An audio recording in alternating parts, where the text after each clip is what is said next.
welcome to Success in the Subconscious Mind, where we're going to learn how high-performing leaders manage pressure, people, and profit to build a thriving workplace. My name is Suzy, and I have the privilege of hosting this online series where we're going to speak to experts from around the world to learn tactics, strategies, and insights that are so applicable in the business world and leadership and entrepreneurship around mindset, the subconscious mind, and today we're going to talk about memory. And I'm so excited to have one of my heroes on, Mr. Bruce Ecker. Now, Bruce Ecker is co-director of the Coherence Psychology Institute, co-creator of Coherence Therapy, and he also co-authored this fabulous book that I cannot recommend enough, Unlocking the Emotional Brain, Eliminating Symptoms at Their Roots Using Memory Reconsolidation. This is an incredibly powerful book, let me tell you. Now, a central theme of Bruce's work, and has contributed to so many innovations in experiential psychotherapy, experimental psychotherapy, is really this idea of memory reconsolidation and how you can get transformational change. So that's what we're going to talk about a little bit today. What is memory reconsolidation and how do we use it to get change in our lives, and how can leaders apply it to their own world to have thriving businesses? So Bruce, thank you so much for joining us today. My pleasure. Thank you for inviting me. Awesome. Well, first let me ask you, what is memory reconsolidation and how does it help people achieve their goals? And then I might ask you to share a little bit about your journey, about how you came to this work and this research. So let's start with what it is first. Good, sure. Well, memory reconsolidation was detected by neuroscientists about 20 years ago. It is the brain's innate fundamental process that directly updates old existing learning with new learning. In other words, it allows new learning to change the existing contents of memory. Now, that's actually different than learning something new that becomes installed as new contents of memory that is simply added alongside everything else that's already in memory. That's what usually happens when we learn something new. Memory reconsolidation is a special process in which new learning is installed in memory in a way that directly revises and updates some existing old learning. The neural encoding of the new learning directly updates the neural encoding of the old learning. And almost like a computer program is updating, right? It's not just putting another program on, but That's right. And in a way, you have to open the file in the same way that in a computer, you have to get access to the material you're going to change. So the old memory then no longer exists in memory as it did before. It's truly changed. And that's a very important and wonderful capability of the brain, because each of us has vast memory banks containing learnings of many different kinds, including some that cause us significant limitations or distress, such as the negative emotional conditionings formed, early in life. So we'd like very much to be able to thoroughly revise and really, in effect, nullify and erase those kinds of learnings. And memory reconsolidation is our native capability for exactly that kind of deep, lasting, liberating change. Yeah, Bruce, that is just incredible. I mean, I love that, because as I think about how these things can limit us, specifically when I think about business and leaders and leadership, so many times leaders hit blocks, they hit walls, they hit conflicts because of the associative memories that they have that have just accumulated over time. And if you never go back in and refresh and update them, and you have memories that are not useful, then they're going to play out through your whole life. And That's just right. like you would refresh and update them in a positive way, if you do nothing, you might actually be refreshing and updating them in a negative way. That's right. That's right. Yeah, no, that's incredible. Share with me a little bit, and everybody listening, how did you come to this work? Because it is just incredible work, and I would love to see it more in psychotherapy today, but what was your journey with this? Well, at the very start of my clinical career, and along with my clinical colleague, who's also my life partner, Laurel Hulley, at the outset of our practices back in the 1980s, the mid-80s, we began to notice that occasionally a client would have a profound change event where some serious long-term symptom would abruptly cease happening completely, as well as a certain troubled state of mind that accompanied it would disappear. So the very fact that such a quality of change, transformational change, is possible, well, we wanted to know how that worked. So we focused our entire clinical career on studying very closely whenever that kind of change would happen. And at first it didn't happen very often, but whenever it did happen, we studied it very closely in terms of exactly what led up to it.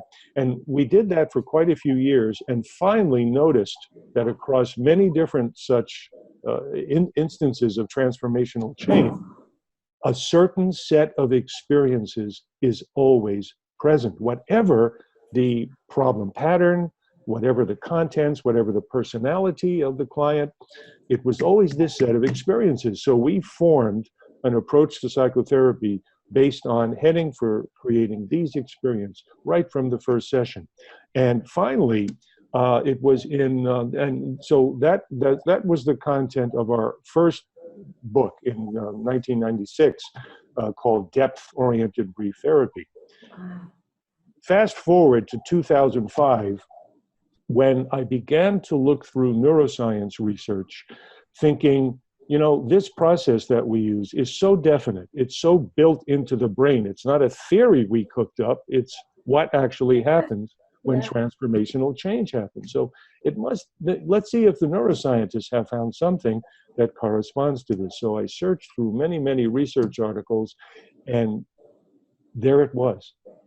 And I'll never forget those moments when there it was on my screen, unmistakably the same process that we were using. Described with different terminology, of course, in neuroscience research articles, but what a joy to see that confirmation in rigorous science for the process that we had identified and were using regularly. So ever since then, that was in November 2005, I've been working to bring this highly technical research knowledge of memory reconsolidation into the psychotherapy field.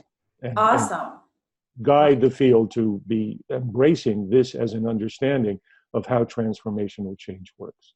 Okay, now 2 questions come to mind when you mentioned that. First, what was the change process that you saw? You said that you began to implement a change process with people. You built that into your psychotherapy. So let's talk about that. And second, let's talk a little bit about what was the neuroscience that you saw that was demonstrating behind it. But let's go to the first one. So what was the you said, you know, I love how you studied what worked, right? You weren't looking at what didn't work. You're like, okay, these people got changed. The symptom just went away. It wasn't lessened. It wasn't muted. It wasn't mitigated. It's just gone.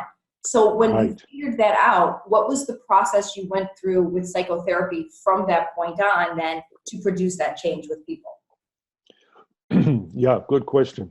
The process, you know, in essence, it's really quite simple, though it takes some skill to actually guide it well with each client, given the differences between personalities and styles. But the essence of the process consists of first bringing into awareness the specific emotional learning that is generating whatever the person has identified as the problem pattern, whether it's an anxiety or depression or a compulsive behavior or certain compulsive thinking. You know, there are so many different problem patterns that people come to therapy for. We start with that, identify it very specifically, and then work to guide the person to access the emotional learning from their life experience that they're carrying that is actually generating that problem pattern from outside of awareness.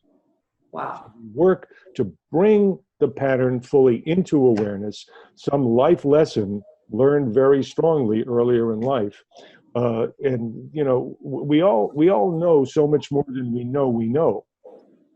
There's implicit knowledge and implicit memory. And these emotional learnings that generate so many troublesome patterns are outside of awareness. We bring it into awareness, and then we can use the memory reconsolidation process to deeply unlearn and actually nullify specific emotional learnings. That process consists of a set of 3 simple steps. And again, simple in concept. In the room, it gets complex, but to understand it in essence is fairly simple. You want to reactivate the specific emotional learning in awareness, then while the person is feeling, now this is a bit abstract unless we get into an example to make it grounded and real. Yeah, if you have an example like that you could share that might be applicable in the business, like we could go with anxiety, right? Like maybe anxiety to give presentations or anxiety around conflict. All right, here's an example of anxiety. This was a client of mine. He had a job in a tech company, a fairly high-level technical job, and he described a pattern that was plaguing him. Despite quite a track record of success in his work, he was plagued by self-doubting at work, accompanied by anxiety about his performance. And both of those often made him keep quiet and lie low rather than put forward the ideas and solutions that he could have contributed. All of that strongly indicated to me that he was carrying some emotional learning that was operating from outside of awareness. So I set about bringing that into awareness. We don't have enough time for the step-by-step details of that, so I'll just cut to what emerged for him. If any listeners want to know the details, this example is actually in our book, Unlocking. Yeah, I was going to say, this sounds familiar. Yeah. Yeah. Oh, that you'll recognize this example. It's one of the main ones we use in the book to demonstrate the memory reconsolidation process. Yeah. What emerged was something that until now he had no awareness of, having learned from his childhood under a tyrannical father who continually imposed his own, views and standards on everyone in the family in a very heavy-handed manner. My client was well aware of that long ordeal under his dad in childhood, and he could describe various incidents, but certain specific emotional learnings were not in awareness and never had been. One of them was generating these troubles at work. A child makes sense of the world often in all or nothing, black or white, naive terms. Yes. My client, as a boy, his father's tyranny and arrogance was caused by having confidence in himself. Without any conscious thought about it, what he had understood and learned is that it is self-confidence that makes a person be that way and make everyone else feel totally oppressed and completely miserable. So he literally linked those two together. Like you said, it's black and white thinking. There aren't variations or gradations. It was like, this means this. Exactly. And then oh my goodness, isn't that powerful? Like, yes, very powerful. Never knowing that unless you did this work. That's right. This was operating from behind, in effect, and no one else in the family had any of this self-confidence quality. Well, under that father, they couldn't, and they weren't anything like that. So it all looked to him like self-confidence is what makes a person be this way, just like you said. So he became deeply, very powerfully determined as a little boy that he would never be that way. He would never have this horrible quality, so that he would never be like his father and make other people feel the way his dad had made him feel. So that's what came into awareness. And it came into awareness as his own felt emotional truth. This was lucid to him once he was paying attention to it. So he just pulled this right out, like Bruce, like when you were working with him, he just said, oh, like how did that memory of the dad come up? Well, those are some of the details. I think it will probably take too much time to use. And the details of that discovery work differ from person to person. Yeah. We use many different techniques to bring it forth. But that's the idea, is you guys this therapy right. brings this forward so you can work. Yeah, perfect. This is right. This is really at the root. When you talk about at the root, that's the root. That's right.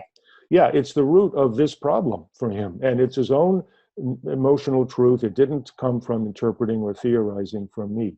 And with that lucid awareness that this is what he is carrying, this is what is real to him. Confidence makes a person be that way, so I won't go near it. Well, now we know what the target learning is for the memory reconsolidation process. Let's see. I think I should point out that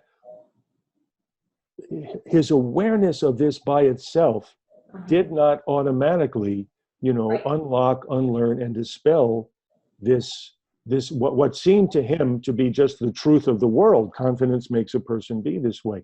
These things don't dispel from awareness alone. And they also don't just fade out over time. Emotional memory is much more tenacious than that. And apparently it had to be that tenacious for enhancing survival in the course of evolution. Right. If we were just able to discard these learnings, I'm just reading this book now, How Emotions Are Made. If we were, by Lisa Feldman Barrett, if we were able to just discard them, they wouldn't be useful for survival. But I remember in the book, you know, and I've read the research on memory reconsolidation. I think Daniela Schiller's done some research on it. I love it. I geek out on this. You actually have to juxtapose the old learning against a new learning and strengthen that until that overwrites the conclusion. I mean, that's a very simplistic way, and maybe I didn't say it correctly, but I love the process. That's quite accurate. That's exactly what the process consists of, and that's what I guided my client to experience. Now that he was aware of expecting that any confidence makes a person be like his dad, just think of what's going to happen now when he goes into work and is at a meeting where people speak with confidence. You know, in the past, he had seen people speak with confidence and had seen it go well many, many times. But it had no effect on this because this specific emotional learning and belief and expectation of his outside of awareness. Right.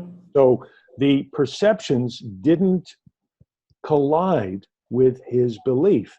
Now that this is a very explicitly conscious, lucid knowing on his part, what's going to happen when he's in a meeting and he sees people speak with confidence and it's going fine, nobody's feeling bad about it? Well, that's exactly what happened. He came back into his next session with me and said, you know, let me tell you what happened at this meeting, because it struck him very strangely. Well, now I knew we had the ingredients that you were referring to a few minutes ago that we need to work the memory reconsolidation process. So I guided him through a review of what happened in that meeting that he was telling me about.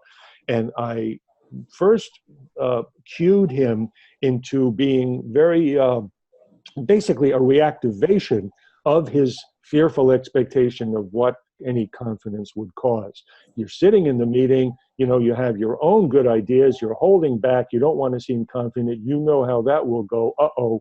And then all of a sudden somebody else pipes up with some great ideas, speaks confidently, you've looked around the room, and it's going fine. It's not going as if it were dad. Right. You know, just take that in. Now, though that moment in the session where he's having this, yes, juxtaposition between the core belief and expectation that has felt so real to him for a lifetime and his own direct perception that, wait a minute, the world isn't operating that way. That's the moment that the brain responds to by doing something amazing. That experience is what neuroscientists call prediction error. Prediction error, yes. Prediction error, or they also call it memory mismatch. It's the moment when the brain recognizes that what it knows and expects about the world is not how the world actually is.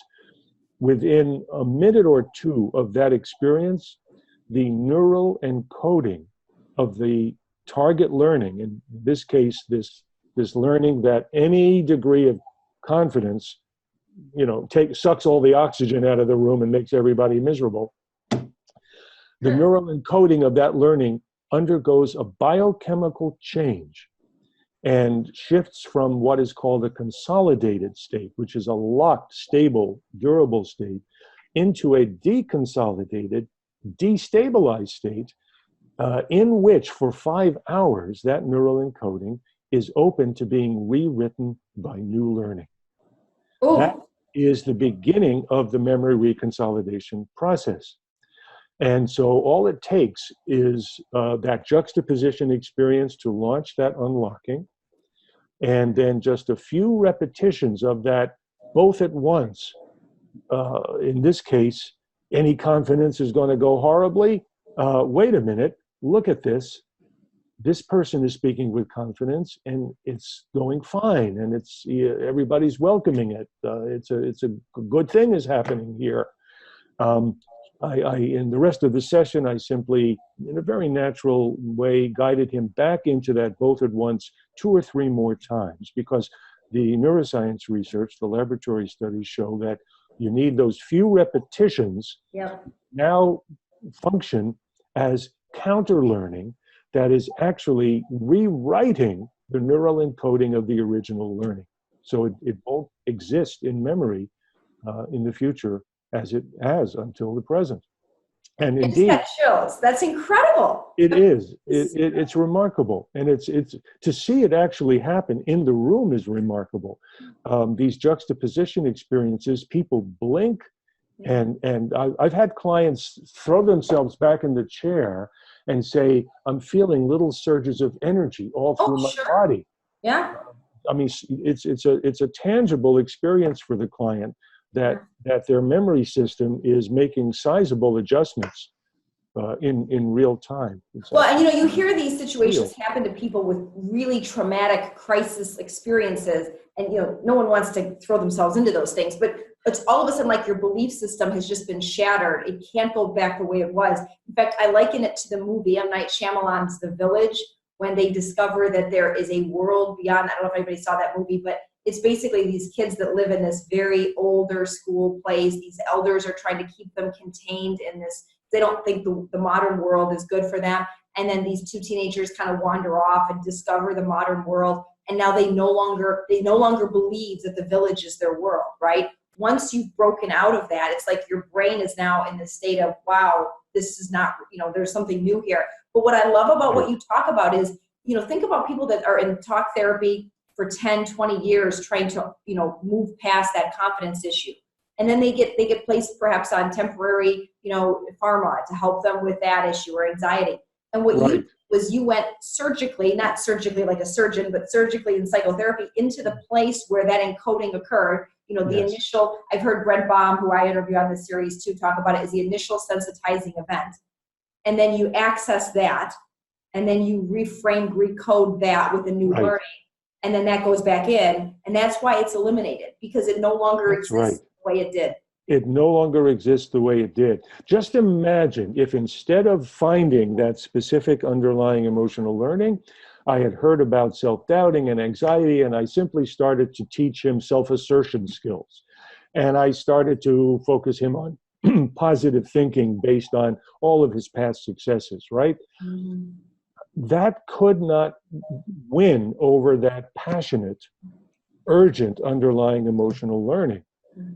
He would have some successes with self-assertion skills and positive thinking, and he would get a degree of incremental change. But as soon as a situation developed that was going to bring him too close to self-confidence, that would trigger this underlying learning, and he'd have a relapse. He'd go back into clamming up, self-doubting, and feeling anxiety.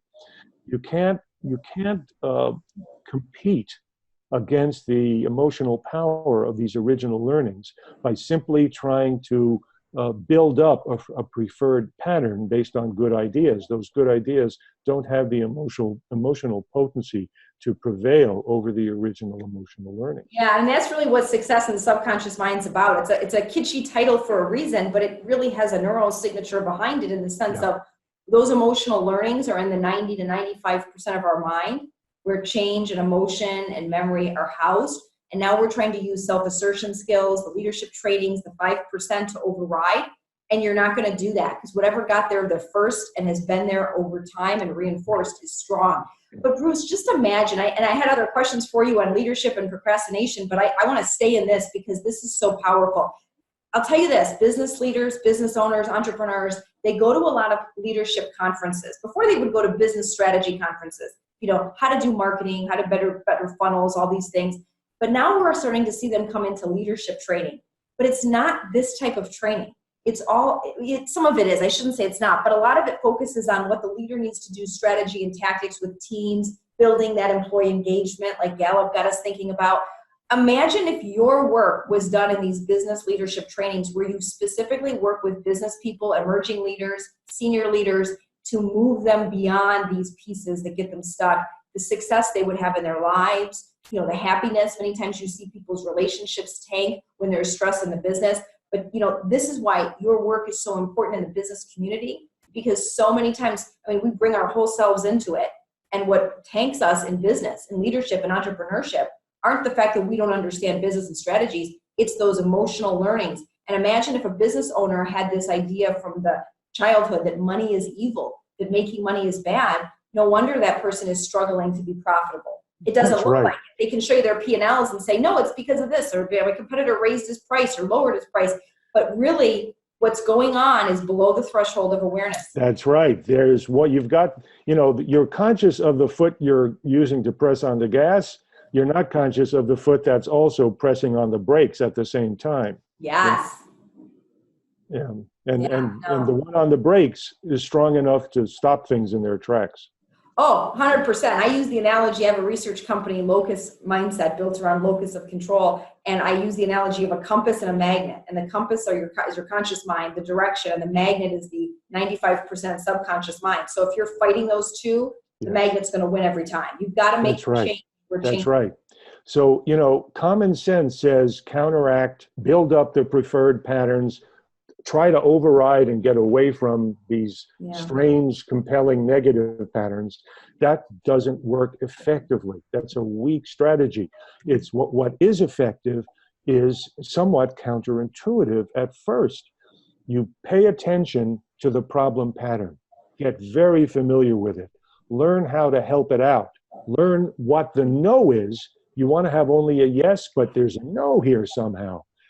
Learn what the makeup of the no is. Don't just try to override it. Right. And once you've learned the makeup of the no, then it becomes apparent what can create a change there. Yeah, and it's counterintuitive because most people will tell you, don't focus on the problem, focus on the solution, right? Just tell yourself you're going to be confident. Just do this. And what the problem is, what you don't address, what gets us in the end are not what we actually express. It's what we push down. So by going there, kind of temporarily pitching a tent, right? Exploring it, pulling it out, figuring out what is the belief system that might be trying to keep me safe that has a positive intention. That's it. And now we become aware, but that's not enough. You're saying now we actually have to go in and do the coherence therapy work, to recode the memory.